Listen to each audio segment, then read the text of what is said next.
Shabbat Shalom, hermanos. Hoy vamos a continuar el escudriñamiento de la primera epístola del hermano Shaul Pablo a los hermanos de la congregación de Corintios. Vimos en el Shabbat pasado el capítulo 6. Vamos a ver el resumen de este capítulo. En ese capítulo 6, el apóstol abordó dos problemas que evidencian la inmadurez espiritual de los creyentes carnales de Corinto. Uno era los pleitos entre creyentes y el otro era la inmoralidad sexual. Primero reprende con firmeza a los corintios por llevar sus disputas ante los tribunales paganos en lugar de resolverlos dentro de la comunidad. Consideraba el apóstol muy escandaloso que quienes están llamados a juzgar al mundo y aún a los ángeles no puedan resolver asuntos cotidianos.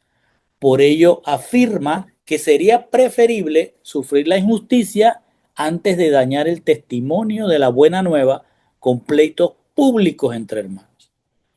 Luego recuerda que quienes practican la injusticia, refiriéndose a la gente que también dentro de la congregación, hermanos dentro de la congregación practicaban la injusticia, les recuerda que la idolatría, el adulterio, la inmoralidad sexual, la avaricia o la embriaguez, esos son injustos y no heredarán el reino de Dios. Subrayando que como creyentes, ya hermanos de Corinto habían sido lavados, santificados y justificados para que no volvieran a participar en esos temas. Pablo también corrige el eslogan de Corintio que decía, todo me es lícito. Allí él explicaba que la libertad en el Mesías no significa que todo convenga, ni que deban dejarse dominar por los deseos. Él les aclara que como creyentes deben saber que el cuerpo no existe solo para satisfacer instintos, aunque el estómago y la comida son temporales, deben recordar que el cuerpo, siendo ahora de Machías ellos, les pertenece al Señor y está destinado a la resurrección. El capítulo culminó con una enseñanza decisiva. El cuerpo del creyente es miembro del Mesías y es el templo del Ruach HaKodesh. Así que unirse a la inmoralidad sexual es profanar lo que ha sido comprado por Dios y por ello los exhorta finalmente a glorificar a Dios en el cuerpo. Así se dio el capítulo 6. Ahora vamos a entrar al capítulo 7, que siendo un capítulo bastante extenso, lo vamos a dividir en dos. Hoy llegaremos hasta el versículo 18 o 19. Y dice así el verso 1 del capítulo 7. En cuanto a las cosas que me escribieron, bueno es para el hombre no tocar mujer. Vamos a entender. Hasta el capítulo 6, Pablo ha expuesto cómo el entorno de Corintio permeaba la congregación, lo cual hace que él confronte directamente a los creyentes que aún operaban bajo la mentalidad carnal. El apóstol concluye esa sección hasta el capítulo 6, exhortando a todo creyente a darse cuenta que son santuario del Ruach HaKodesh y como tal deben honrar su identidad presente y su destino futuro, eterno.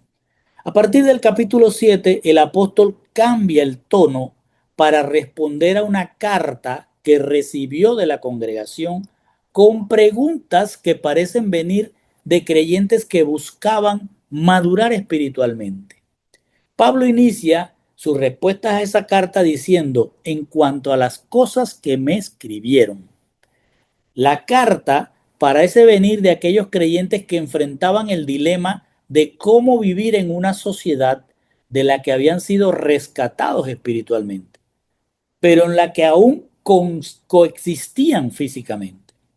La primera cuestión de esa carta consultaba a Pablo sobre la sexualidad, ante lo cual él responde, bueno es para el hombre no tocar mujer.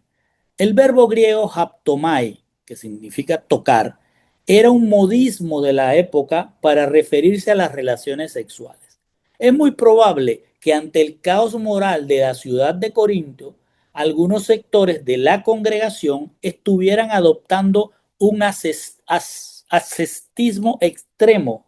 El ascetismo es una práctica voluntaria de renunciar a los placeres materiales y a las necesidades físicas. Es decir, era apartarse voluntariamente como buscando mayor espiritualidad. Pero este grupo lo estaba haciendo de una manera extrema. Ellos estaban yéndose hacia lo que era el celibato, aunque estuvieran casados. Así que cuestionando, este grupo cuestionaba si el celibato, le preguntaban a Pablo, si el celibato absoluto era una única vía para preservar la santidad. Así que Pablo, al afirmar que es bueno no tocar mujer, le está respondiendo a estos que están preguntándole si el celibato era la única vía para preservar la santidad.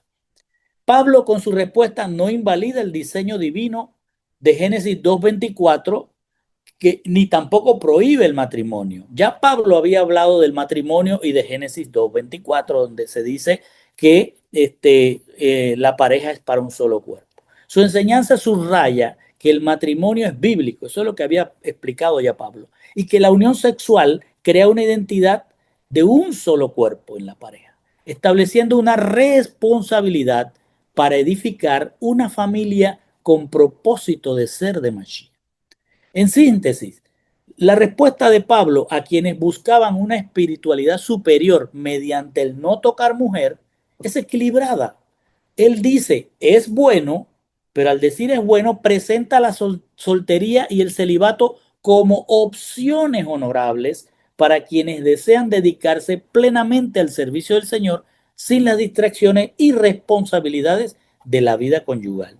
Sin embargo, Pablo no establece que la soltería o el celibato sean un mandato universal, sino que es un camino que puede escoger un creyente según el llamado y la capacidad que cada creyente ha recibido de Dios. Luego dice el verso 2, no obstante, por razón de las inmoralidades, escuche bien, porque ahora va a aclarar, no obstante, por razón de las inmoralidades, que cada uno tenga su propia mujer y cada una tenga su propio marido. El apóstol continúa respondiendo la primera inquietud de la carta que recibió.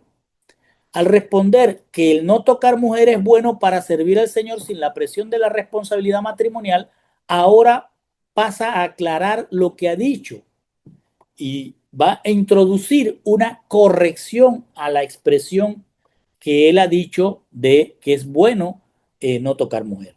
Entonces dice, no obstante, al decir esto, no obstante, esta frase lo que significa es que va a entrar a dar una aclaración. Pablo está aclarando que aunque dijo que no tocar mujer es bueno, se debe tener en cuenta que la sexualidad no termina por hacerse creyente, sino que sigue siendo parte del cuerpo humano. Por eso propone, por causa de las inmoralidades, cada uno tenga su propia mujer y cada uno su propio marido. Con esto reconoce que el creyente de Corinto continúa rodeado de una sociedad marcada por la prostitución y la inmoralidad. Y el hecho de ser creyente no termina con los deseos biológicos, así que él recomienda que esos deseos biológicos sean ordenados mediante el matrimonio. Así corrige la idea de algunos creyentes que proponían como regla de la congregación el celibato, con la idea de ser más espirituales, pero no están tomando en cuenta que la sexualidad es un impulso biológico y una necesidad emocional que si no se tiene control sobre ella puede llevar a la inmoralidad. Al afirmar que cada hombre tenga su esposa y cada mujer su marido, coloca a ambos en el mismo nivel de responsabilidad y fidelidad mutua, algo que era profundamente contracultural en aquel tiempo en el mundo grecorromano, donde el hombre tenía libertad sexual mientras a la mujer se le exigía fidelidad en el matrimonio. En síntesis, frente a la idea de que la abstinencia debía ser la norma espiritual de la congregación, o que le pedían eso, que él aconsejara si era una norma espiritual que todos se volvieran célibes, Pablo se enseña que el matrimonio entre hombre y mujer forma parte del diseño sabio de Dios para proteger, ordenar y santificar la sexualidad ante las tentaciones de la inmoralidad.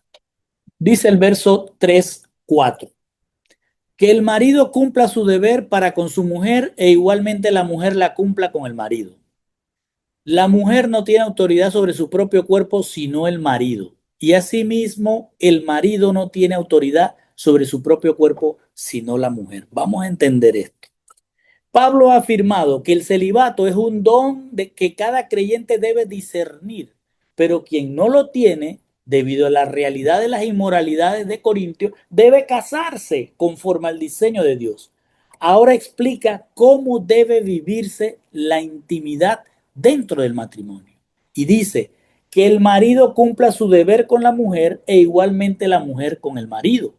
Al usar el imperativo que cumpla, el apóstol no hace una sugerencia, sino que establece una instrucción clara. La intimidad conyugal no es opcional, no es secundaria ni vergonzosa, sino un deber mutuo que protege el matrimonio. Pablo está respondiendo a aquellos creyentes que proponían el ascetismo, o sea, la renuncia a la intimidad con mujer como un medio de purificación espiritual. Algunos pensaban que abstenerse dentro del matrimonio era más espiritual. Es decir, había personas que dentro de su matrimonio estaban planteando que debían irse al celibato para ser más espiritual. El apóstol corrige esa idea directamente, dando a entender que la intimidad matrimonial no es un obstáculo para la santidad, sino que forma parte del diseño de Dios. Por eso afirma que ninguno tiene autoridad exclusiva sobre su propio cuerpo dentro del matrimonio. Esta autoridad no habla de dominio o posesión, sino de entrega voluntaria dentro del pacto matrimonial, donde el hombre y la mujer pasan a ser una sola carne y comparten así también la vida corporal, es decir, los deseos de la pareja. Esta enseñanza era contraria a la cultura grecorromana de aquel tiempo, porque el hombre, dentro del matrimonio, gozaba de libertad sexual y la fidelidad se le exigía principalmente a la mujer. Así que el apóstol está colocando a la pareja bajo la misma regla de fidelidad mutua. Seguramente cuando dijo, la mujer no tiene autoridad sobre su cuerpo sino el marido, seguro que todos estuvieron de acuerdo por el contexto grecorromano en que vivían, pero inmediatamente los corrigió diciendo, ni tampoco el marido tiene autoridad sobre su cuerpo sino la mujer. En síntesis, Pablo está diciendo que dentro del matrimonio ninguno se pertenece solo a sí mismo, sino que ambos se entregan voluntariamente el uno al otro, afirmando la igualdad, la fidelidad y la responsabilidad compartida en la unión conyugal, porque ahora son para una sola carne. Dice el verso 5, no se priven el uno del otro, excepto de común acuerdo y por cierto tiempo para dedicarse a la oración. Vuelvan después a ajustarse, a fin de que Satanás no los tiente por causa de falta de dominio propio. Pablo concluye esta enseñanza afirmando, no se priven el uno del otro. El verbo griego apostereo, usado aquí, implica privar o defraudar, recordando que la intimidad es un deber mutuo en el matrimonio. Negarla sin causa justificada significa privar al cónyuge de lo que le corresponde dentro del matrimonio. Con esto corrige la idea de la abstinencia permanente promovida por algunos creyentes solteros o casados, dejando claro que no debe convertirse en la norma, es decir, que no debe convertirse el celibato en una norma en la congregación. Sin embargo, introduce una excepción. La abstinencia puede darse por un tiempo limitado, eso sí, de común acuerdo y con un propósito espiritual, que es dedicarse a la oración. Estas tres condiciones que el apóstol plantea, la temporalidad, el mutuo consentimiento y la búsqueda de Dios, muestran que no se trata de un ascetismo o celibato, sino de dedicarle tiempo a Dios, recordando que ambos son también un cuerpo con el Señor. Por eso añade que luego de ese tiempo de abstinencia deben volver a unirse como una sola carne, para que la falta de dominio propio en alguno de los dos no abra la puerta a Satanás y los tiente. Pablo reconoce la realidad de la debilidad humana y vuelve a presentar el matrimonio como una protección espiritual. En síntesis, los cónyuges no deben privarse de la intimidad de forma permanente. Solo pueden abstenerse temporalmente y con un propósito espiritual. Para evitar la tentación, deben encontrar nuevamente el espacio en la relación y juntarse otra vez. Verso 6-7 dice, pero esto lo digo por vía de concesión, no como una orden. Sin embargo, yo desearía que todos los hombres fueran como yo. No obstante, cada cual ha recibido de Dios su propio don, unos de una manera y otros de otra. Escuche bien, después de exhortar a los matrimonios a no privarse mutuamente, salvo por un tiempo limitado y con un propósito espiritual claro, el apóstol introduce un detalle importante. Quiere evitar que su enseñanza sea malinterpretada como una imposición rígida o una regla absoluta para todos los creyentes. Cuando dice, esto lo digo como concesión, no como mandamiento, está aclarando que su consejo sobre la abstinencia temporal dentro del matrimonio no es una orden divina universal, sino una orientación prudente de él para situaciones específicas. Reconoce que no todos los creyentes son iguales y no todos quieren ser solteros. Luego añade, quisiera más bien que todos los hombres fuesen como yo, pero cada uno tiene su propio don de Dios. Aquí introduce un principio clave. La vida del creyente no se vive bajo un único molde. La soltería como la de Pablo puede ser una gran ventaja para el servicio del Señor, pero no es superior ni obligatoria para todos. El punto central es el concepto del don. Tanto el matrimonio como la soltería son dones, son regalos de Dios. Cada estado requiere una gracia particular para vivirse de manera fiel, sea casado o sea soltero. Por tanto, Pablo no establece una jerarquía moral entre casado y soltero, más bien enseña que cada creyente debe reconocer y vivir el llamado que Dios le ha concedido, es decir, el don de ser soltero o el don de ser casado. En síntesis, Pablo está diciendo que aunque ser soltero como él es muy bueno para servir al Señor, es valioso espiritualmente, no debe convertirse en una regla rígida o una obligación dentro de toda la congregación para todos los creyentes en una forma uniforme. Luego dice el 8, el 9. A los solteros y a las viudas digo que es bueno para ellos si se quedan como yo. Pero si carecen de dominio propio, cásese, que es mejor casarse que quemarse. Vamos a entender. Shaul ha explicado que no todos reciben el mismo don de Dios para que les sirvan de una manera o de otra. Ahora dice, a los solteros y a las viudas digo que bueno les sería quedarse como yo, pero si carecen de dominio propio, cásense, pues es mejor casarse que quemarse. El apóstol se dirige a un grupo específico, solteros y viudas, es decir, personas no casadas, y les recomienda el don que él recibió, la soltería. Cuando afirma que es bueno permanecer así, es decir, soltero, no quiere decir que está recomendando que ser soltero o célibe los haga más santos o espirituales, sino que el don de soltería es más conveniente y ventajoso para servir a Dios sin distracción. Pablo recomienda que la soltería es deseable, pero no obligatoria, porque es un don. Por eso a continuación dice, si no tienen don de continencia, cásese. La continencia es el don de no dejarse dominar por los impulsos o deseos sexuales. Pablo la trata, esta continencia, como un don divino. El apóstol se refiere a que si una persona lucha constantemente con el deseo sexual es porque no tiene don de continencia.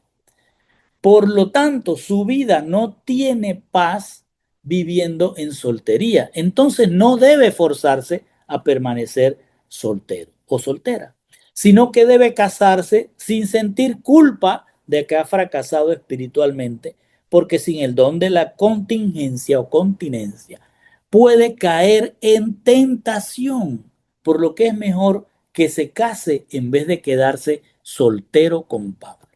Por eso concluye, es mejor casarse que quemarse.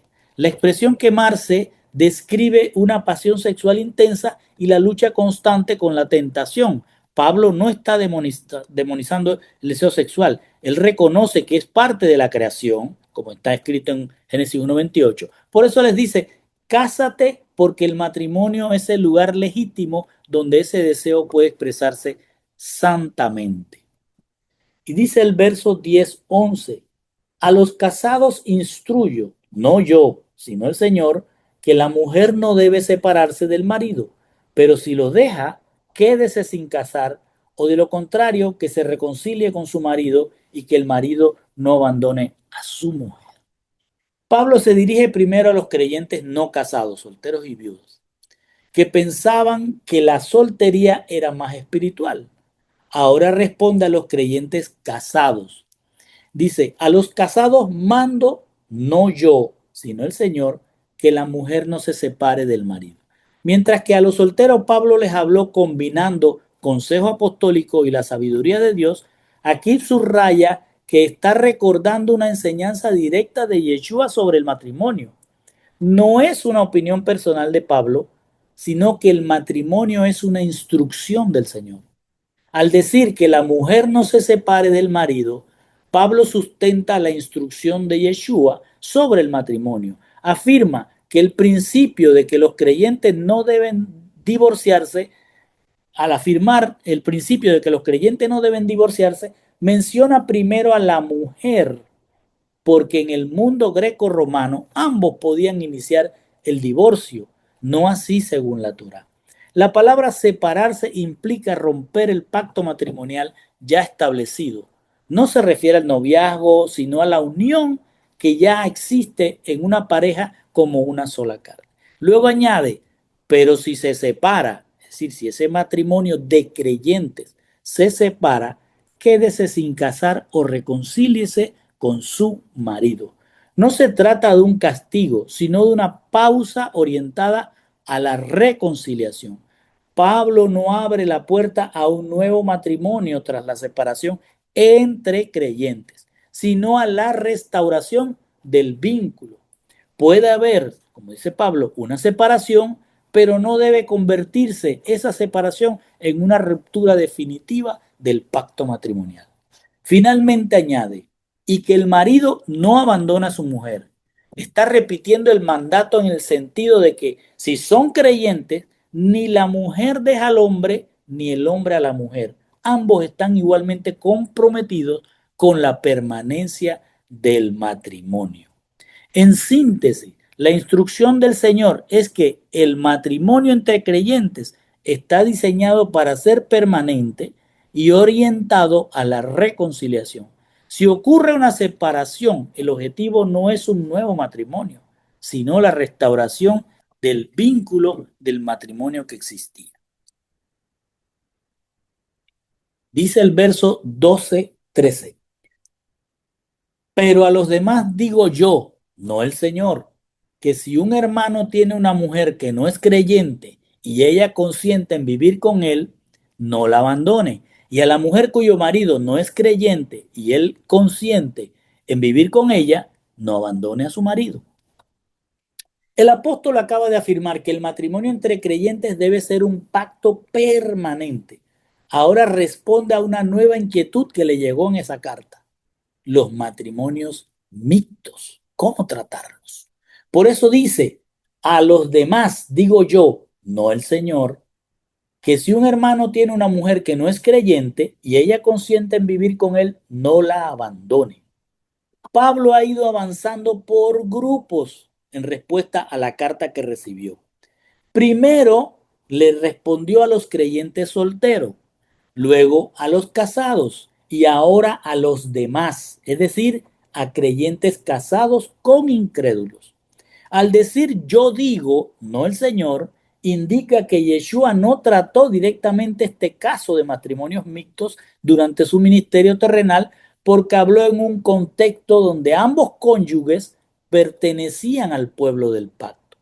Pero Pablo enfrenta una situación nueva, creyentes dentro de matrimonios con paganos. Cuando dice, si un hermano tiene una mujer que no es creyente y ella consiente en vivir con él, no la abandone, corrige la idea de que los no creyentes contaminan a los creyentes y por lo tanto no debían casarse.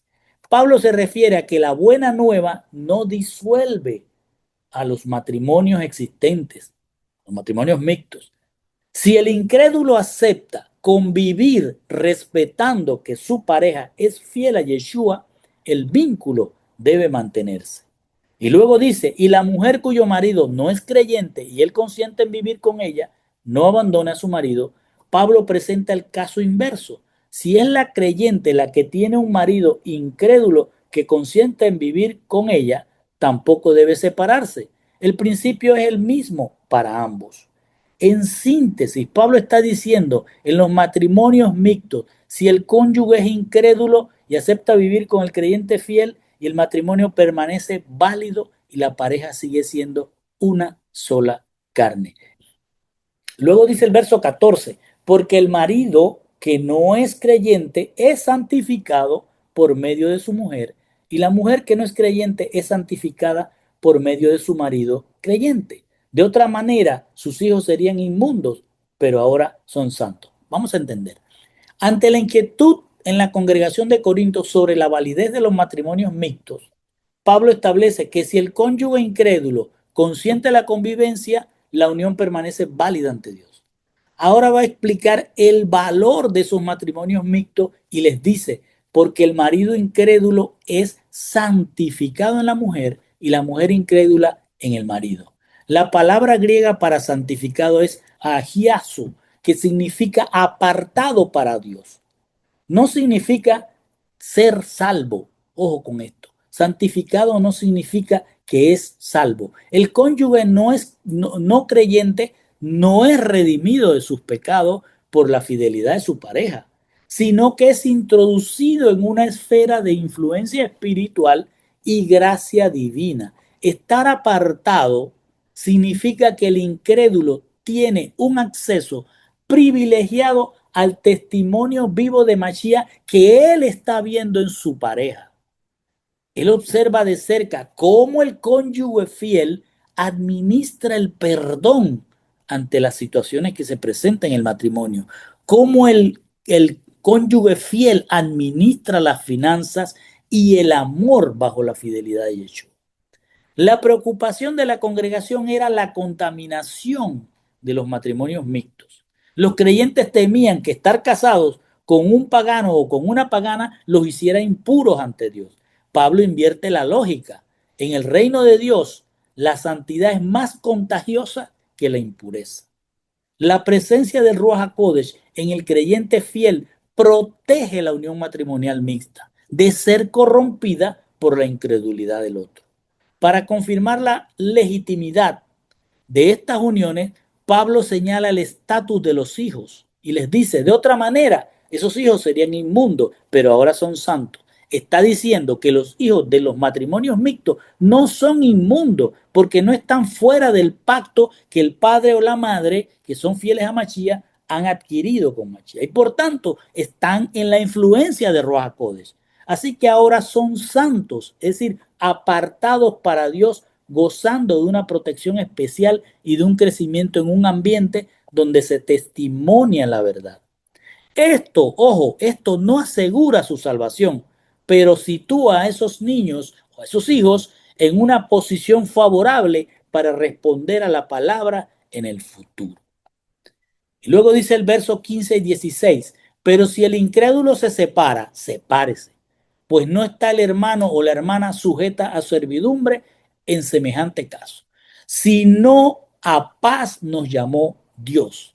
Pues como sabes, pues pregunta, ¿cómo sabes tu mujer si salvarás a tu marido o cómo sabes tu marido si salvarás a tu mujer? Tras validar el matrimonio mixto, Pablo aborda la excepción, la ruptura iniciada, escuche bien, iniciada por el no creyente. El fiel no es quien establece el divorcio, lo establece el no creyente. Al sentenciar, si el incrédulo se separa, sepárese. El apóstol reconoce que a diferencia del pueblo de Dios sujeto a la Torá, el incrédulo no se rige por las mismas restricciones sobre el divorcio. Si el cónyuge incrédulo rechaza el testimonio del creyente fiel y decide marcharse, Pablo declara que el creyente no está sujeto a servidumbre. Esto significa que el fiel no está obligado a forzar un vínculo roto unilateralmente por causa de su fidelidad en Mashiach, ni a vivir en un conflicto perpetuo que destruya su salud física y espiritual. Apoyándose en la ética de los salmos, Pablo justifica la separación bajo la premisa: Dios nos llamó a vivir en paz. Si la convivencia de un matrimonio se torna en una hostilidad irreconciliable debido al testimonio del creyente fiel, la paz del creyente prevalece sobre la obligación de retener a quien desea marcharse, especialmente si éste no comparte la fidelidad al Mesías. Pablo concluye con una pregunta retórica. ¿Estás segura tu mujer de que vas a salvar a tu esposo y tu marido está seguro de que vas a salvar a tu esposa? Con esto, Pablo equilibra dos realidades. El creyente no vive con la presión de convertir al otro a la fuerza. La conversión es una decisión final del incrédulo en el matrimonio mixto. Si el incrédulo desea permanecer, el matrimonio se convierte en un contexto de bendición donde el testimonio diario del creyente fiel, del cónyuge fiel, puede influir en su salvación futura. Pero si el incrédulo decide irse, debe dejarse ir. El creyente fiel no está esclavizado a una lucha interminable porque Dios lo ha llamado a vivir en paz. En conclusión, el matrimonio mixto no es una carga, es una oportunidad para la salvación del incrédulo. Y dice el 17, fuera de esto, según el Señor ha asignado a cada uno, según Dios llamó a cada cual, así ande. Esto ordeno en todas las iglesias. Tras abordar el matrimonio y el divorcio, Pablo introduce una regla general para toda la vida del creyente.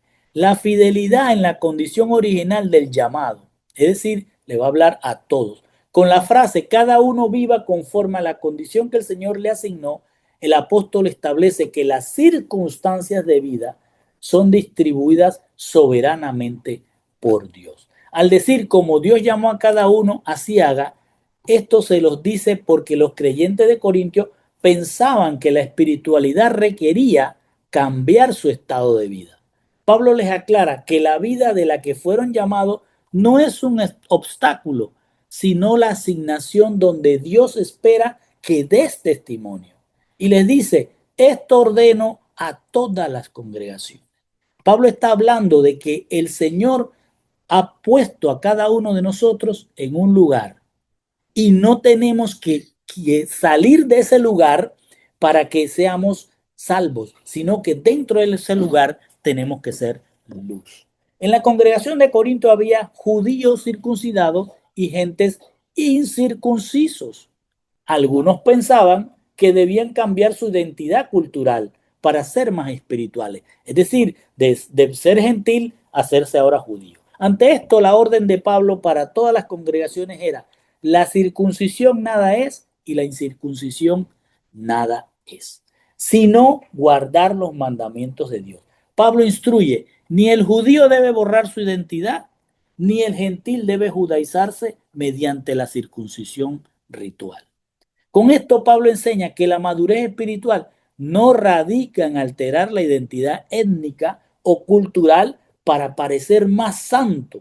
Lo que verdaderamente define la relación con el Padre es la obediencia por amor a los mandamientos de ellos, por encima de cualquier marca externa o ritualista. En síntesis, Pablo concluye que el llamado por gracia santifica tu origen. Así el creyente, sea judío o gentil, debe quedarse como lo que es, porque en ese escenario lo que determinará su identidad en Mashiach será el testimonio de obediencia a los mandamientos. La identidad en el reino no depende de lo que eras, sino de a quién obedeces después que eres llamado por gracia. Y cerramos en el verso 18 al 20, que dice, ¿fue llamado alguno ya circuncidado?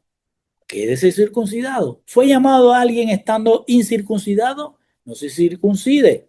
La circuncisión nada es y nada es la incircuncisión, sino guardar los mandamientos de Dios. Cada uno permanezca en la condición en que fue llamado.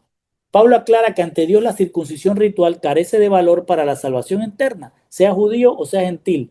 La verdadera identidad con el Mesías se manifiesta al testificar como como creyente se vive en obediencia a los mandamientos. Es decir, el testimonio de que estás en Machías es obedecer sus mandamientos. Por ello el apóstol instruye mediante una retórica directa. ¿Fue llamado alguno siendo circunciso? Pues quédese circunciso. ¿Fue llamado alguno siendo incircunciso? Pues no se circuncide. El apóstol sostiene que el creyente no debe intentar revertir ni alterar su identidad étnica o cultural. Estar circuncidado o ser incircunciso no otorga mayores méritos ni superioridad espiritual ante Dios, sino el testimonio de obediencia a los mandamientos. En el contexto específico donde cada uno ha sido puesto allí debe testimoniar el Shema y Shomer, el obedecer, el escuchar para obedecer los mandamientos. Como sentencia aquí Pablo, la circuncisión nada es y nada es la incircuncisión, sino el guardar los mandamientos. Allí donde dice guardar es Shema, Shomer, es decir, guardar para hacer los mandamientos de Dios. El propósito de esta enseñanza es eliminar la ansiedad del nuevo creyente, esa ansiedad que tenía de hacerse más espiritual. El asumir la fidelidad en Mashiach exige una ruptura con todas sus estructuras previas. Ese era el pensamiento que tenían siendo judíos gentil. Era romper con lo que ya eran para hacerse más espirituales. Y eso significaba romper con el trabajo que tenía, o con la familia, o con la cultura.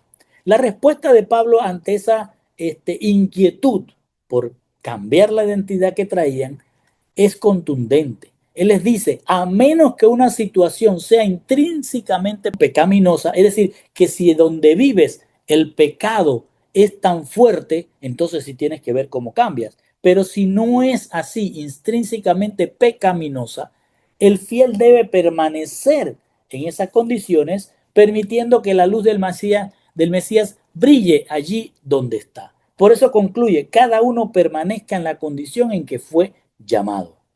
Se refiere a que si el creyente fue llamado como soltero o como casado o vive en un matrimonio mixto o es judío o gentil, debe permanecer como fue llamado.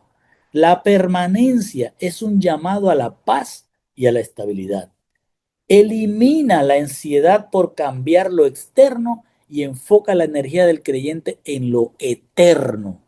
Vivir para Dios con integridad, testificando que el poder de Mesías es suficiente para santificar cualquier condición de vida en la que esté.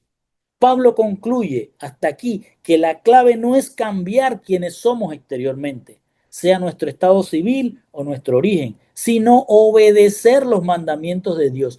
Esta obediencia transforma nuestro interior, nuestra mente y sentimientos, logrando que nuestra vida sea un testimonio vivo que impacte el lugar donde Dios ya nos ha colocado. Y con esto, mis hermanos, terminamos esta parte.